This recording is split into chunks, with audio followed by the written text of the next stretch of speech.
Proteins कहाँ से आते हैं? देखिए, हमारी हर एक सेल के अंदर जेनेटिक मटेरियल प्रेजेंट होता है जिसे हम बोलते हैं डीएनए। ये डीएनए मैसेंजर आरएनए में कन्वर्ट हो जाते हैं ट्रांसलेशन प्रोसेस के थ्रू। ये मैसेंजर आरएनए फिर प्रोटीन्स के अंदर बदल जाते हैं ट्रांसक्रिप्शन के थ्रू। इसका मतलब प्रोटीन्स कहाँ से आ रहे हैं? हमारे जेनेटिक मटीरियल से आ रहे हैं। जो ये प्रोटीन्स बनते हैं वो दो टाइप्स के बनते हैं, एक होते हैं फंक्शनल प्रोटीन्स और दूसरे होते हैं स्ट्रक्चरल प्रोटीन्स। फंक्शनल प्रोटीन्स वो प्रोटीन्स होते हैं जो हमारी बॉडी के अंदर फंक्शंस को रेगुलेट करते हैं। जैसे फॉर एग्जांपल, हमारी बॉडी के अंदर जो मेन फंक्शन होता है वो हो रहा है मेटाबॉलिज्म। और मेटाबॉलिज्म को कौन करता है? मेटाबॉलिज्म मतलब एक जो रिएक्टेंट है वो प्रोडक्ट के अंदर बदलेगा और बीच में क्या निकलती है? एटीपीज निकलती हैं, उसे हम क्या बोलेंगे? मेटाबॉलिज्म कहते हैं। मेटाबॉलिज्म को जो मेटाबॉलिज्म कराते हैं वो कौन कर जो रेस्पॉन्सिबल होते हैं मेटाबॉलिज्म कराने के लिए, वो होते हैं एंजाइम्स। और इन एंजाइम्स का जो नेचर होता है वो होता है प्रोटीनियस, राइट। तो ये एग्जाम्पल था। नेक्स्ट है हमारा स्ट्रक्चर प्रोटीन। स्ट्रक्चर प्रोटीन्स वो प्रोटीन्स होते हैं जो हमारी बॉडी के अंदर स्ट्रक्चर्स को मेंटेन करते हैं। जैसे फॉर एग्जांपल कैरेटीन। कैरेटीन एक प्रोटीन है जो हेयर्स के अंदर प्रेजेंट होता है और हेयर्स के स्ट्रक्चर को मेंटेन करता है। नेक्स्ट है कोलेजन। कोलेजन जो होता है वो हमारे बॉडी पार्ट्स को एक दूसरे से कनेक्ट करता है और एक हमारी बॉडी को शेप देता है, स्ट्रक्चर देता है। तो ये थे कुछ एग्जांपल स्ट्रक्चर प्रोटीन्स के। अब नेक्स्ट है कि प्रोटीन्स बनते कैसे हैं। प्रोटीन्स जो होते हैं वो इनकी जो सब यूनिट होती है, मतलब ये जो जिस चीज़ से ये जुड़ कर बनते हैं वो होती हैं अमाइनो एसिड्स। इसका मतलब काफ़ी सारे अमाइनो एसिड्स जब एक दूसरे के साथ जुड़ते जाएंगे, जॉइंट होते जाएंगे, तो वो क्या बना लेंगे? लास्टली एक प्रोटीन्स बना लेंगे। So protein is equals two amino acid plus amino acid plus amino acid. और मतलब डिपेंड करता है किस टाइप का प्रोटीन है, उतने नंबर ऑफ यहाँ पे अमाइनो एसिड्स होते हैं। अब नेक्स्ट क्वेश्चन है कि अमाइनो एसिड क्या होता है। अमाइनो एसिड का मतलब होता है कि इस अमाइनो एसिड पे एक तो अमाइन ग्रुप प्रेजेंट होता है और एक कार्बोक्सिलिक ग्रुप प्रेजेंट होता है। यहाँ पे अमाइनो का मतलब होता है अमाइन ग्रुप और एसिड का मतलब होता है carboxylic acid group. Amine group क्या होता है? NH2। NH2 को हम बोलते हैं अमाइन ग्रुप। और कार्बोक्सिलिक एसिड ग्रुप क्या होता है? COOH। इसका मतलब ये है कि अमाइनो एसिड के स्ट्रक्चर में एक अमाइनो ग्रुप मतलब NH2 प्रेजेंट होगा, एक कार्बोक्सिलिक ग्रुप मतलब COOH प्रेजेंट होगा।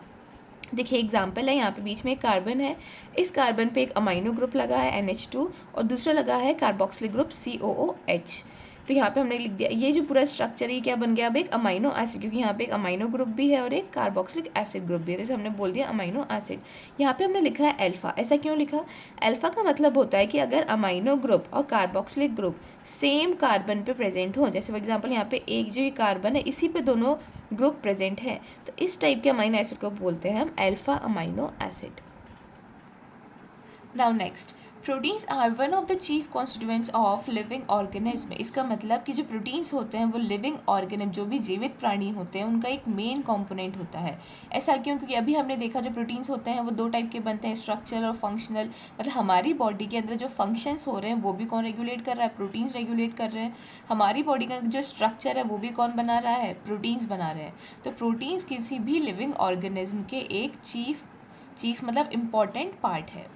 Next है proteins are defined as high molecular weight mixed polymers of alpha amino acids joined together with peptide bond। ये definition है proteins की, इसको हम एक एक word देख के समझेंगे। देखिए सबसे पहले लिखा है कि proteins are defined as high molecular weight। इसका मतलब कि इनका जो molecular weight होता है वो बाकी के जो बायोमोलिक्यूल्स होते हैं, हमारे तीन टाइप के बायोमोलिक्यूल्स होते हैं, प्रोटीन्स, लिपिड्स एंड कार्बोहाइड्रेट्स। तो प्रोटीन्स का जो मोलिकुलर वेट होता है वो लिपिड्स और कार्बोहाइड्रेट से ज़्यादा होता है, ये हाई मॉलिक्यूलर वेट होता है। इसलिए आप ध्यान दीजिए कि जब भी हम यूनिट लिखते हैं लिपिड्स के और ग्लूकोज की, वहाँ हम यूज़ में लेते हैं mg/dl मतलब मिलीग्राम/dl। और अगर हम प्रोटीन्स की यूनिट लिखते हैं या उसको हम मेज़र करते हैं तो उसको मेज़र करते हैं हम ग्राम/dl के अंदर, और ग्राम ऑब्वियसली mg मतलब मिलीग्राम से बड़ा होता है, राइट। तो प्रोटीन क्या होता है? हाई मॉलिक्यूलर वेट होते हैं, इनका जो मॉलिक्यूलर वेट होता है वो हाई होता है। मिक्स्ड पॉलीमर्स होते हैं, मतलब काफ़ी पॉलीमर्स ऑफ अमाइनो एसिड्स, काफ़ी सारे डिफरेंट टाइप्स के अमाइनो एसिड्स एक दूसरे के साथ जॉइन होके मिक्स होके एक पॉलीमर बनाते हैं, जो क्या है? प्रोटीन्स हैं। So these are mixed polymers of alpha amino acids join together with peptide bond. और जो ये अमाइनो एसिड्स हैं वो एक दूसरे से जॉइन कैसे होंगे? जैसे एक अमाइनो एसिड है, ये दूसरा अमाइनो एसिड है, जब ये एक दूसरे से जॉइन होंगे तो इनके बीच में जो बॉन्ड बनेगा उसे हम बोलते हैं पेप्टाइड बॉन्ड। ये पेप्टाइड बॉन्ड कैसे बनता है वो हम नेक्स्ट देखेंगे। The amino acid are termed as alpha amino acid if both the carboxylic group and amino group are attached to the same carbon atom। इसके अंदर में डेफिनेशन लिखी है कि ये अल्फा अमाइनो एसिड ग्रुप क्या, अल्फा अमाइनो एसिड्स क्या होते हैं। अल्फा अमाइनो एसिड्स वो होते हैं अगर इफ़ मतलब अगर दोनों ही कार्बोक्सिलिक ग्रुप भी और अमाइनो एसिड ग्रुप भी सेम कार्बन एटम पे, अगर सेम कार्बन एटम पे अमाइनो ग्रुप और carboxylic group same carbon atom पे अटैच होंगे तो इस टाइप के अमाइनो एसिड को हम बोलेंगे alpha amino acid. Next, good sources of proteins are seafood like fish, meat, milk, cheese, yogurt, etc. इसमें हमने लिखा है कि प्रोटीन्स के गुड सोर्सेज क्या है कहाँ से हम प्रोटीन्स को अच्छी मात्रा के अंदर ले सकते हैं, तो वो है हमारे सी फूड होते हैं, फिश है, मीट है, मिल्क है, चीज़ है, योगर्ट है, एक्सेट्रा। सो नेक्स्ट कि फॉर्मेशन ऑफ पेप्टाइड बॉन्ड बनता कैसे है, ठीक है। अभी तक हमने देखा कि प्रोटीन्स जो होते हैं वो अमाइनो एसिड से मिलकर बनते हैं, जब काफ़ी सारे अमाइनो एसिड एक दूसरे के साथ ज्वाइन हो जाते हैं तब वो प्रोटीन्स बनाते हैं। तो अब हम ये देखेंगे कि अमाइनो एसिड्स एक दूसरे से ज्वाइन कैसे होते हैं। एक दूसरे से ज्वाइन होने के लिए जो बॉन्ड बनता है उसे हम बोलते हैं पेप्टाइड बॉन्ड। अब देखिए कैसे बनता है। जैसे फॉर एग्जाम्पल यहाँ पे एक अमाइनो एसिड बनाया है, ये अमाइनो एसिड 1 है और ये अमाइनो एसिड 2 है, यहाँ तक का ये जो है ये अमाइनो एसिड 2 है और ये वाला जो है वो हमारा अमाइनो एसिड 1 है। अब देखिए ये यहाँ पे क्या प्रेजेंट है, अमाइनो ग्रुप प्रेजेंट है, ये इसका कार्बोक्सिलिक ग्रुप प्रेजेंट है अमाइनो एसिड 1 का। अमाइनो एसिड सेकंड का ये कार्बोक्सिलिक ग्रुप है और ये अमाइनो ग्रुप है। अमाइनो एसिड सेकंड का तो कार्बोक्सिलिक ग्रुप पार्ट लेगा बॉन्ड के अंदर और अमाइनो एसिड 1 का अमाइनो ग्रुप पार्ट लेगा बॉन्ड के अंदर। इसका तो कार्बोक्सिलिक ग्रुप पार्ट लेगा, इनका अमाइनो एसिड ग्रुप पार्ट लेगा।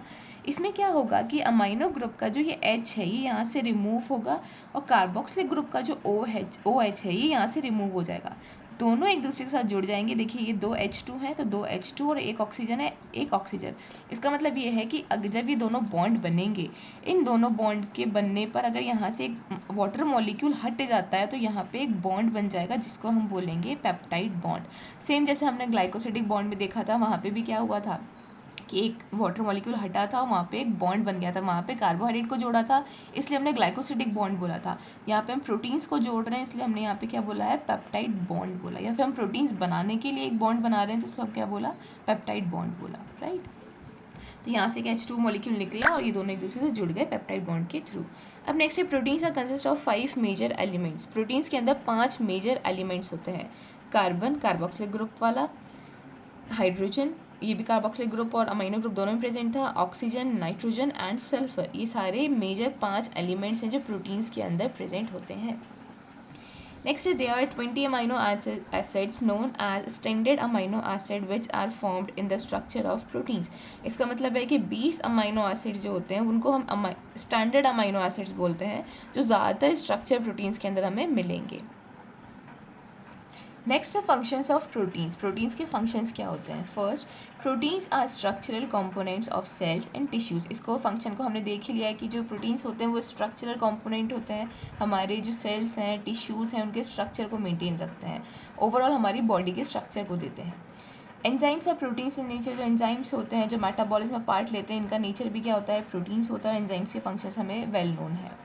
नेक्स्ट है antibodies and haemoglobin. Proteins in nature, जो हमारी बॉडी के अंदर एंटीबॉडीज़ बनती हैं उनका भी जो नेचर होता है वो प्रोटीन्स ही होता है। हमारी बॉडी में जो हीमोग्लोबिन प्रेजेंट है उसका नेचर भी प्रोटीन्स है। Clotting factors of blood. Clotting of blood is caused by blood clotting factors which are made up of proteins. हमारी बॉडी के अंदर जो क्लॉट होता है, हमारी बॉडी का जो थक्का जमता है, कोगुलेट होता है जो हमारा ब्लड, वो किसकी हेल्प से होता है, क्लॉटिंग फैक्टर्स की हेल्प से होता है। ये क्लॉटिंग फैक्टर्स भी किसके बने होते हैं, प्रोटीन्स के बने होते हैं और ये लिवर के अंदर बनते हैं क्लॉटिंग फैक्टर्स। नेक्स्ट, प्रोटीन्स में serve as mechanical support biological structure. इसका मतलब ये है कि हमारा जो बायोलॉजिकल स्ट्रक्चर है, जो ह्यूमन बींग्स का स्ट्रक्चर होता है, उसको एक मैकेनिकल सपोर्ट देते हैं। जैसे एग्जांपल हमने भी देखा था कि बालों में कैराटीन प्रेजेंट होता है तो बालों को एक मैकेनिकल सपोर्ट दे रहा है, या हमारी बॉडी को एक मैकेनिकल सपोर्ट दे रहा है। कोलेजन है, हमारे काफ़ी सारी बॉडी पार्ट्स को जोड़ता है और हमारे स्ट्रक्चर को बनाता है, तो एक मैकेनिकल सपोर्ट है बायोलॉजिकल स्ट्रक्चर को मेनटेन करने के लिए। Receptors on cells which mediate many functions are made up of proteins. हमारी जो सेल्स होती हैं उन पे, हर सेल्स पे कोई ना कोई रिसेप्टर प्रेजेंट होता है। कोई भी चीज़ सेल्स को लेनी होती है तो उसके लिए हर एक चीज़ के लिए रिसेप्टर्स प्रेजेंट होते हैं, तो जो रिसेप्टर्स होते हैं वो भी प्रोटीन्स के बने होते हैं। Many hormones are proteins such as insulin. और काफ़ी हमारी बॉडी के अंदर जो हार्मोन्स प्रेजेंट होते हैं उनका नेचर भी प्रोटीन्स होता है। जैसे फॉर एग्जांपल इंसुलिन। इंसुलिन जो हार्मोन है जो पेनक्रियाज से रिलीज़ होता है, हमारे ब्लड ग्लूकोज लेवल को रेगुलेट करता है, उसका भी जो नेचर होता है वो प्रोटीन से नेचर होता है। तो अभी तक हमने देखा कि जो बहुत सारे जो मेन कंपोनेंट्स हमारी बॉडी के, जो बहुत सारे फंक्शंस को, स्ट्रक्चर को मेंटेन करके रख रहे हैं, उन सबका जो नेचर है वो क्या होता है, प्रोटीन्स होता है। So this is all about this class. इस क्लास के में बस हमें इतना ही पढ़ना है। अब नेक्स्ट क्लास में हम देखेंगे क्लासिफिकेशन ऑफ प्रोटीन्स क्या होता है।